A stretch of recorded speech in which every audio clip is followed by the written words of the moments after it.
ಮೊಸರನ್ನ ಫಸ್ಟು ಒಂದು ಬಾಣಲೆಯಲ್ಲಿ ಕೊಬ್ಬರಿ ಎಣ್ಣೆನ ಕಾಯಕ್ಕೆ ಇಟ್ಕೋಬೇಕು. ಆಮೇಲೆ 1 ಸ್ಪೂನ್ ಉದ್ದಿನಬೇಳೆ, 1 ಸ್ಪೂನ್ ಕಡಲೆಬೇಳೆ, 1 ಸ್ಪೂನ್ ಸಾಸಿವೆ ಹಾಕಿ ಅದು ಚಟಪಟ ಅಂತ ಸಿಡಿದ ಮೇಲೆ ಸ್ವಲ್ಪ ಕೆಂಪಗಾದ್ಮೇಲೆ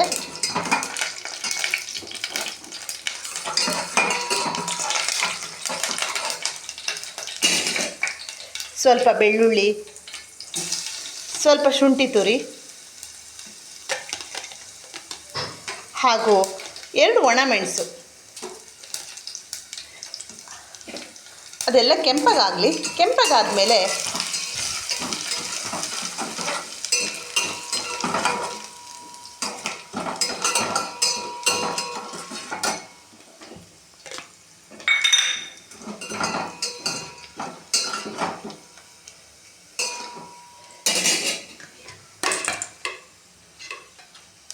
ಈರುಳ್ಳಿ, ಸಣ್ಣ ಕೊಚ್ಚಿರೋ ಈರುಳ್ಳಿ,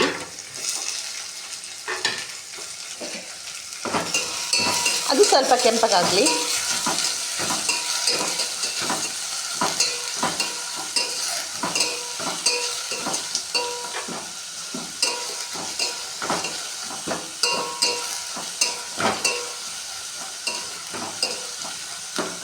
ಹಸಿ ಸ್ಮೆಲ್ ಇದ್ದರೂ ಪರವಾಗಿಲ್ಲ. ನೀವು ಕೊತ್ತಂಬರಿ ಸೊಪ್ಪು ಹಾಗೆ ದಾಳಿಂಬೆ ಹಣ್ಣಿನ ಬೀಜ, ಗೋಡಂಬಿ, ದ್ರಾಕ್ಷಿ ಇದನ್ನು ಆ್ಯಡ್ ಮಾಡ್ಕೋಬೋದು. ಮಧ್ಯಾಹ್ನ ಊಟಕ್ಕೆ ತುಂಬ ರುಚಿಯಾಗಿರುತ್ತೆ ಈ ಮೊಸರನ್ನ. ಬಿಸಿ ಬಿಸಿ ಬಿಸಿಲಲ್ಲಿ ಈ ಮೊಸರನ್ನ ತಿಂದರೆ ಎಷ್ಟೋ ಹಾಯ್ ಅನಿಸುತ್ತೆ. ಕೊಬ್ಬರಿ ಎಣ್ಣೆ ಹಾಕೋದ್ರಿಂದ ಸ್ವಲ್ಪ ಮೊಸರನ್ನ ತುಂಬ ಕಂಪಾಗತ್ತೆ, ಅಂದರೆ ರುಚಿ ಹೆಚ್ಚಿಸುತ್ತೆ.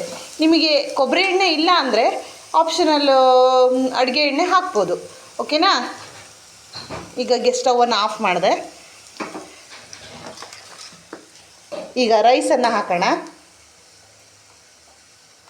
ಬಿಸಿ ಬಿಸಿ ರೈಸ್ ಹಾಕಿ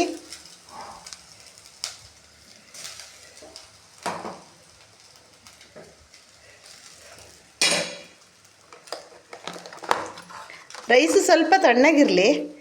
ತುಂಬ ಬಿಸಿ ಇದ್ದರೆ ಮೊಸರು ಒಡೆದು ಹೋಗುತ್ತೆ. ಸ್ವಲ್ಪ ಸಾಲ್ಟು, ಸ್ವಲ್ಪ ತಣ್ಣಗಾದ್ಮೇಲೆ ಮೊಸರು, ಸ್ವಲ್ಪ ಹಾಲನ್ನು ತಗೊಂಡಿದ್ದೀನಿ.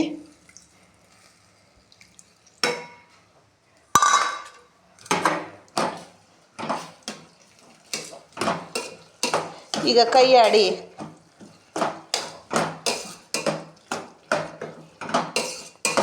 ಬಿಸಿ ಬಿಸಿ ಮೊಸರನ್ನ ಮಧ್ಯಾಹ್ನ ಊಟಕ್ಕೆ ರೆಡಿ ಆಯಿತು.